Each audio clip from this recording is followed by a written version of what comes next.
ഗുളികൻ പണിക്കരെ എന്നെ കല്യാണം കഴിപ്പിക്കാൻ ജാതകം നോക്കി അച്ഛനെ ഉപദേശിച്ചിരിക്കുക. അയാൾക്കിട്ട് 2 എണ്ണം കൊടുക്കാൻ ഈ കുമാരേട്ടനേ ഉള്ളൂ. അതിനായി കുതന്ത്രം.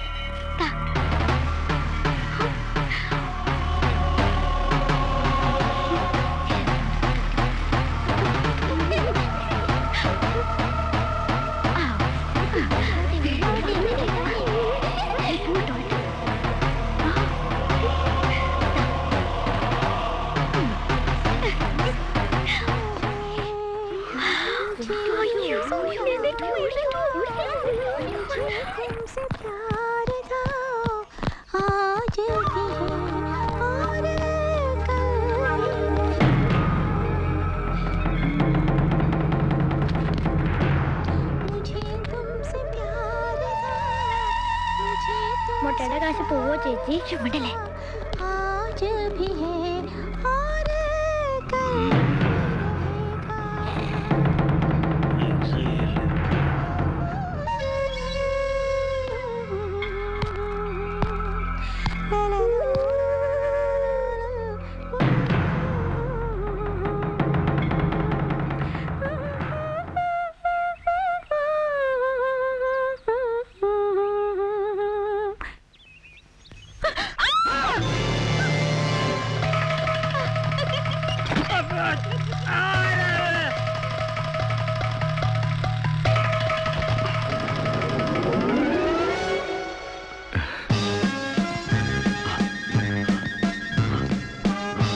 കണ്ടു കുഴപ്പമായി. എന്ത് ബാക്കിലേക്ക് കിട്ടോ?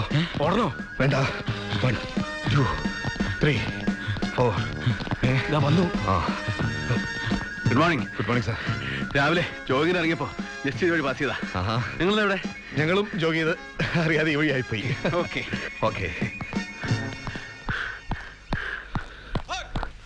ഇങ്ങേർക്ക് ഇങ്ങനൊരു അസുഖമൊന്നും ഇല്ലായിരുന്നല്ലോ. നാട്ടുകാർ ഇടി മേടിച്ചവരൊന്നും ഉറപ്പാ. ഓ, ഈ മനുഷ്യൻ രാവിലെ തന്നെ തുടങ്ങിയോ? ഇല്ലടി, തുടങ്ങാൻ പോകുന്നേ ഉള്ളൂ. നേരെ പറയടി, ആരാടി നിന്നെ കാണാൻ കൊച്ചുളുപ്പം കാലത്ത് പതുങ്ങി വന്നത്? അതോ രാത്രി നീ ഇവിടെ കിടത്തി ഒളിപ്പിച്ചവനോ? അനാവശ്യം പറഞ്ഞാലുണ്ടല്ലോ. ഞാൻ പറയുന്നതിനേ കുഴപ്പമുള്ളൂ. നിനക്ക് കഴിഞ്ഞാടി നടക്കാം. ഞാൻ വിറ്റായപ്പോ നീ ആ ജോത്സ്യം മണിക്കരോട് ശൃംഗരിക്കാൻ പോയില്ലടി ശീലാവതി. ഓ, എന്റെ മനുഷ്യ, ഈ കുട്ടികളെ ഓർത്തെങ്കിലും ഒന്ന് മിണ്ടാണ്ടിരിക്കും. ഈ പിള്ളേരെ ഓർത്താണ് ഞാൻ നിന്നെ നിലത്തിട്ട് ചവിട്ടി അരക്കാത്ത ആസത്തെ. ആ, പണിക്കരെ കാണാൻ പോയത് സത്യ. അതെ, നിങ്ങളുടെ തലവര നേരെ ഒന്ന് പ്രശ്നം വെപ്പിക്കാൻ. എന്റെ തലവര നിന്റെ നേരെ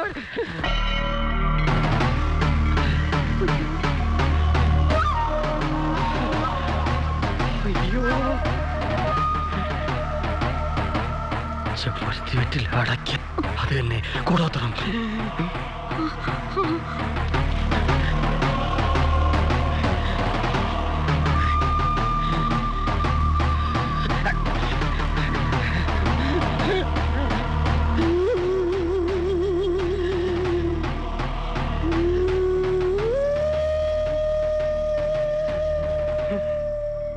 മനസ്സിലായി. എന്റെ തല പൊട്ടി തെറിപ്പിച്ച് നിനക്കും അപ്പോഴും താൻ പണിക്കിറക്കും കൂടി ഇവിടെ സുഖമായി കഴിയാൻ അവൻ ചെയ്ത കൂടോത്രമല്ലേടി ഇത്? അയ്യോ,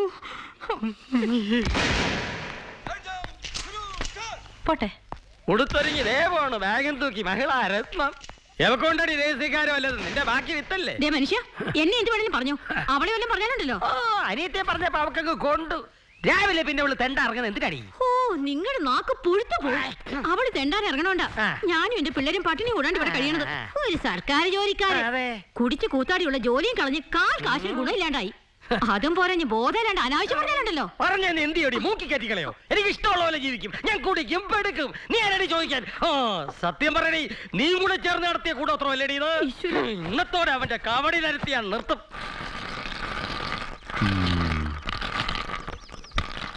വ്യാഴം മറിഞ്ഞിരിക്കാണ്. രോഗപ്രശ്ന. സമയം സൂക്ഷിക്കണം. കുംഭരാശിയാ. ഇവരാ പ്രശ്നം. ഇനി ആരാ പ്രശ്നം? ഒന്നും തോന്നരുത്, സുഖമില്ലാത്തോണ്ടാ. കണ്ടകശനി കൊണ്ടേ പോകുന്ന എന്റെ കണ്ടകശനി ഞാൻ കാണിച്ചോടോ. എന്താ കുമാരേട്ടത്?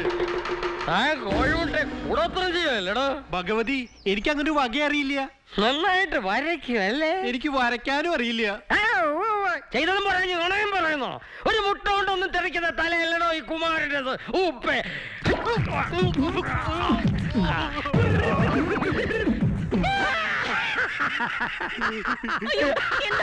അയ്യോ ഇതുപോലെ ഒരെണ്ണം ഉണ്ടായിട്ട് പെൺപിള്ള ഈ ജോത്സ്യർ എന്നത് അടക്കി നിർത്തിക്കോണം. പേരിലൊരു കൃഷ്ണൻ ഉണ്ടെന്ന് കരുതി 16,000 കെട്ടാനാണ് പൂതിയെങ്കിൽ ഇവന്റെ കവടി ഞാൻ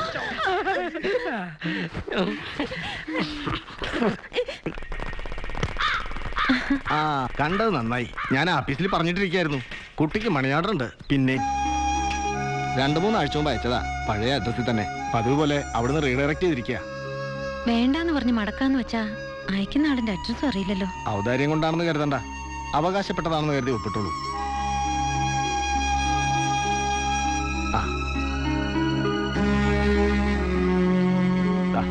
അഡ്രസ്സിന് പകരം പഴയ പല്ലവി തന്നെ. God bless you.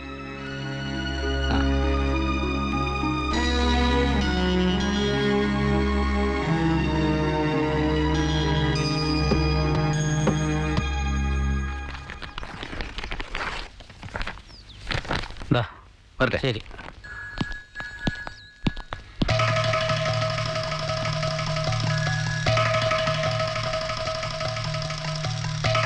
ഹലോ, ഒന്ന് നിന്നേ. എന്താ? അപ്പൊ പട്ടാളക്കാരെ കുറിച്ച് മൊയ്തു പിലാക്കണ്ടി പറഞ്ഞത് നേരാണല്ലേ? എന്ത്? സ്ത്രീലമ്പടന്മാരാണെന്ന്. അയ്യോ അല്ല. പിന്നെ പെണ്ണുങ്ങൾ ഡ്രസ് മാറുന്ന ഒളിഞ്ഞു നോക്കിയതോ? അയ്യേ, ഒളിഞ്ഞു നോക്കിയേ? ഞാനോ? കുട്ടിക്ക് ആള് തെറ്റിയതാവും. പച്ച ഫുൾ സ്ലീവ് ടീഷർട്ട്, കറുത്ത ജീൻസ്. എന്നിട്ട് ഞാൻ നിലവിളിച്ചപ്പോ മതിൽ ചാടി ക്യാമ്പിലേക്ക് ഓടി. ഇനി കൂടുതൽ തെളിവ് വേണോ? സത്യമായിട്ട് ഞാൻ കുട്ടി ഡ്രസ് മാറുന്നത് നോക്കിയതല്ല. പാട്ട് കേട്ടപ്പോ കുട്ടി ആരാന്നറിയാൻ, പാടുന്ന ആരാന്നറിയാൻ വേണ്ടി നോക്കിയതാ, അല്ലാതെ. ആ മതി മതി, നോണ പറഞ്ഞ് കഷ്ടപ്പെടണ്ട. അയ്യോ, കുട്ടിയെ ഞാൻ എന്ത് പറഞ്ഞാ വിശ്വസിപ്പിക്കുക? സത്യമായിട്ടും പാട്ട് നന്നായിരുന്നു. പാടുന്ന ആരാന്ന് അറിയാനുള്ള ആകാംക്ഷയോട് നോക്കിപ്പോയതാ. ഞാൻ നുണ പറയില്ല. You know I M A major. അതെന്താ മേജർമാർക്ക് നോണ പറഞ്ഞൂടെ? ശരി ശരി, ഞാൻ വിശ്വസിക്കാം. പക്ഷേ പകരം എനിക്ക് കുറച്ച് ഡെപ്പോസിറ്റ് ക്യാൻവാസ് ചെയ്ത് തരണം. അയ്യോ, ഞാനിവിടുത്തെ ആർ ഡി ഏജന്റാ. കുട്ടി അതിന് എനിക്ക് ഇവിടെ അധികം പരിചയക്കാരൊന്നും ആയിട്ടില്ല. പുറമേന്ന് വേണ്ട, ക്യാമ്പിലെ മുഴുവൻ പട്ടാളക്കാരും ചേർത്ത് തന്നാ മതി. നോക്കൂ കുട്ടി, ഞാൻ അവരുമായിട്ട് അത്ര അടുപ്പമൊന്നുമില്ല. ഓഹോ. ഞാനും മാധവട്ടനും ബെന്നിയും മാത്രമേ ആർമിയിൽ നിന്ന് നേരിട്ടുള്ളൂ. ബാക്കിയുള്ളവർക്ക് CRPF-നും മറ്റു ഫോഴ്സിൽ നിന്നൊക്കെ ഡെപ്യൂട്ടേഷനിൽ വന്നവരാ. മാത്രമല്ല ഞാൻ അവരുടെ കമാൻഡന്റ് അല്ലേ. ഞാൻ എങ്ങനെയാ അവരോട്? സാറിന് ബുദ്ധിമുട്ടാണെങ്കിൽ വേണ്ട. ഓക്കെ, സംഭവിച്ചത് എന്താണെന്ന് എനിക്ക് എല്ലാവരോടും പറയേണ്ടി വരുമെന്ന് മാത്രം. അങ്ങനെയാണെങ്കിൽ എന്താ ബുദ്ധിമുട്ട്? ഒരു ബുദ്ധിമുട്ടില്ല. കുട്ടി ഒരു സഹായം ചോദിച്ചാ സന്തോഷമുള്ളൂ. ഒരു കാര്യം ചെയ്യ്, സൗകര്യം പോലെ ക്യാമ്പിലേക്ക് വന്നോളൂ. പിന്നെ മുഴുവൻ പേരും ചേർക്കാൻ പറയരുത്. ഞാൻ പറഞ്ഞാൽ കേൾക്കുന്ന ഒരു 4-5 പേരെ അവിടെ ഉള്ളൂ. അവർ ചേർക്കാം. അപ്പൊ ശരി, ഓക്കെ, ശുക്രിയ.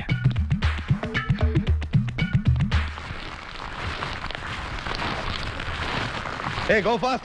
Come on. Go. ജൽദി യാർ. എല്ലിന്റെ ഇടയിൽ വറ്റ് കുത്തിയിട്ട് തന്നെ. അല്ലാണ്ടെന്താ പറയാ, മേലനങ്ങാൻ ഒരു പണിയിട്ട് ഇല്ലേനും തിന്നാനാണെങ്കിൽ വേണ്ടോളം ഉണ്ടേനും. അതങ്ങോട്ട് ദയിപ്പിക്കണ്ടേ? എന്തെങ്കിലും പറഞ്ഞായിരുന്നോ? അല്ല, ലക്ഷ്മിക്ക് പുല്ല് തിന്നാൻ ഒരു മടി, ദഹനക്കേട് ഉണ്ടെന്ന് തോന്നുന്നു. കറവ കഴിഞ്ഞ എവിടെ കിടന്ന് കറങ്ങരുത് പറഞ്ഞിട്ടില്ല എന്നോട്? ഓ, അതന്നെ ഞാനും ആലോചിക്കണം. സാബ് അന്വേഷിക്കണ്ടേ? പോയിക്കോളൂ, ഞാൻ വന്നോളാം. May come in sir? യെസ്.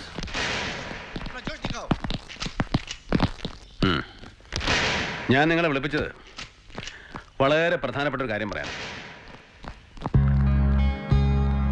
ഞാൻ രാജസ്ഥാൻ ക്യാമ്പിലായിരുന്നപ്പോൾ അവിടെ ഒരു വറീതേട്ടനുണ്ടായിരുന്നു, ചങ്ങനാശ്ശേരിക്കാരൻ. കേണലിന്റെ ഓർഡറിലായിട്ട്, നമ്മുടെ മാധവേട്ടനെ പോലെ. മാധവേട്ടന് പിന്നെ കുടുംബവും കുട്ടികളും ഒന്നും ഇല്ലാന്ന് വെക്കാം. വറീതേട്ടന്റെ സ്ഥിതി അതല്ല. വളരെ ചെറുപ്പത്തിലെ പട്ടാളത്തിൽ ചെയ്യുന്നതിന് മുമ്പേ കല്യാണം കഴിച്ചു. 6 കുട്ടികളും ഉണ്ട്. പക്ഷെ ആ വിചാരം വല്ല മൂപ്പർക്കുണ്ടോ? കിട്ടുന്നത് മുഴുവൻ കുടിച്ചു നോക്കും. മനുഷ്യന്റെ കാര്യം ഇപ്പൊ നമ്മൾ തീരുമാനിക്കുന്ന പോലെ ഒന്നും അല്ലല്ലോ. ഒരു ദിവസം കുളിമുറിയിൽ കാല് തെറ്റി ഒറ്റ വീഴ്ചയാ. നടുവിനായിരുന്നു ഇഞ്ചുറി. പെട്ടെന്ന് പിരിഞ്ഞു പോരേണ്ടി വന്നു. പാവം വറീതേട്ടൻ ആ കിടപ്പ് കുറെ കാലം കിടന്നു, മറ്റും മരിച്ചു. പിരിയുമ്പോ കിട്ടിയ കാശ് മുഴുവൻ കടം വിട്ടാൽ മാത്രമേ തികഞ്ഞുള്ളൂ. പട്ടിണിയും പരിവട്ടായിട്ട് ആ ഭാര്യയും മക്കളും വർഷങ്ങളായിട്ട് കഴിയുന്നേ. ഞാനിപ്പോ ഇതോടെ പറഞ്ഞ എന്തിനാന്ന് മനസ്സിലായോ? കുളിക്കാൻ പോകുമ്പോ വീഴാതെ സൂക്ഷിക്കണമെന്നല്ലേ സാർ? കല്യാണം കഴിഞ്ഞാൽ കുട്ടികളുടെ കാര്യത്തിൽ ഒരു നിയന്ത്രണം വേണമെന്നല്ലേ sir? Shut up bloody fool. നമ്മളിങ്ങനെ നാടും വീടും വിട്ട് അലയുന്നവരാ. ചെറുപ്പത്തിന്റെ ആവേശത്തിൽ പട്ടാളക്കാർക്ക് ഒന്നിനെ കുറിച്ച് ഒരു ധാരണ ഉണ്ടാവില്ല. ഞാൻ പറഞ്ഞു വരുന്നത് ചെലവിടുന്നതിനെ കുറിച്ചാ. കിട്ടുന്നത് മുഴുവൻ ധൂർത്തടിച്ച് ചെലവാക്കും. ഇനി അത് പാടില്ല. അല്പസ്വല്പം സമ്പാദ്യശീലങ്ങളൊക്കെ ആകാം പട്ടാളക്കാർക്ക്. ആ കുട്ടി പറഞ്ഞപ്പോൾ നിങ്ങളെല്ലാം ചേർക്കാൻ ഞാൻ സമ്മതിക്കുകയും ചെയ്തു. അപ്പുറത്തെ വീട്ടിലെ ആ കുട്ടി ഇവിടുത്തെ പോസ്റ്റ് ഓഫീസിലെ ആദ്യ ഏജന്റ് അത്രേ. തെറിയഭിഷേകം നടത്തുന്ന ആ വൃത്തികെട്ടവന്റെ വീട്ടിലെ കുട്ടിയല്ലേ സാർ? ചേച്ചേ, അയാൾ അത്രക്കാരനാണെങ്കിലും ആ കുട്ടി പാവാ. ഞാൻ ഇന്നലെ പോസ്റ്റ് ഓഫീസിൽ വെച്ചാ കണ്ടത്. അയാൾ പറഞ്ഞ അസഭ്യങ്ങൾക്കൊക്കെ ആ കുട്ടി എന്നോട് ഒരുപാട് മാപ്പ് ചോദിക്കുകയും ചെയ്തു. പിന്നെ ഡെപ്പോസിറ്റ് പിടിച്ചു കൊടുക്കണമെന്ന് റിക്വസ്റ്റ് ചെയ്തപ്പോൾ എനിക്ക് സമ്മതിക്കേണ്ടി വന്നു. എന്താ ഇവര് 3 പേരും ചേരും സാർ. താനും ചേരണം. നിങ്ങളെല്ലാം കണ്ടോണ്ടാണ് ഞാൻ ആ കുട്ടിക്ക് വാക്ക് കൊടുത്തത്. സമ്പാദ്യശീലം അത്ര മോശം കാര്യമൊന്നുമില്ലല്ലോ. ഞാൻ ആ കുട്ടിയോട് വരാൻ പറഞ്ഞിട്ടുണ്ട്. ആ കുട്ടി വരും. പൊക്കോളൂ. എന്റെ കാശ് നല്ല കാശിന്റെ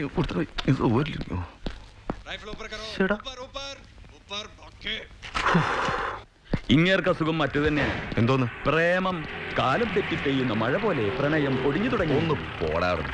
നിനക്കറിയില്ല പട്ടാഭി സാറിനെ. നല്ല ആപ്പിള് പോലത്തെ കാശ്മീരി പിള്ളേരത്ര പുറകെ നടന്നറിയോ അങ്ങേരൊന്ന് വീഴ്ത്താൻ. എന്നിട്ട് വീഴാത്ത ആളെ ഈ കുഗ്രാമത്തിലെ പെണ്ണിന്റെ പുറകെ.